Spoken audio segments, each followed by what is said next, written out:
அஸ்ஸலாமு அலைக்கும் வரஹ்மத்துல்லாஹி வதஆலா பரகாத்துஹு. இன்றைக்கி இன்ஷால்லா நம்ம என்ன பார்க்கலாம் அப்படின்னா, எந்த நிலைகளில் நோன்பு வைக்காமல் இருக்கலாம் என்பதை பற்றி பார்க்கலாம்.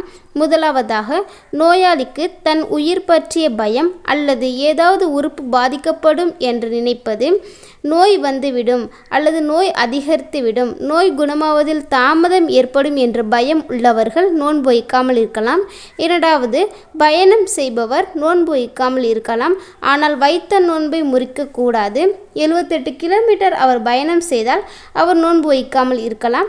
மூன்றாவதாக, கர்ப்பிணி பெண் தனது உயிருக்கோ அல்லது தன் குழந்தையின் உயிருக்கோ பாதிப்பு ஏற்படும் அல்லது அழிவு ஏற்படும் என பயந்தால் நோன்பு வைக்காமல் இருக்கலாம். நான்காவதாக, பால் குடிப்பாட்டும் பெண் தனது உயிருக்கோ தனது குழந்தையின் உயிருக்கோ பாதிப்பு ஏற்படும் என்று நினைத்தால் நோன்பு வைக்காமல் இருக்கலாம்.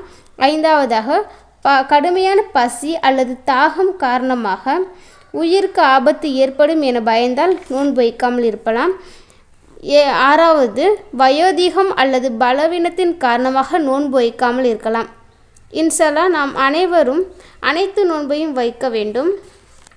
நாம் அனைவரும் இந்த ரமலான் மாதத்தில் இன்ஷால்லா அனைத்து நோன்புகளையும் வைக்க அல்லாஹ் தஆலா நமக்கு கிருபை செய்வானாக.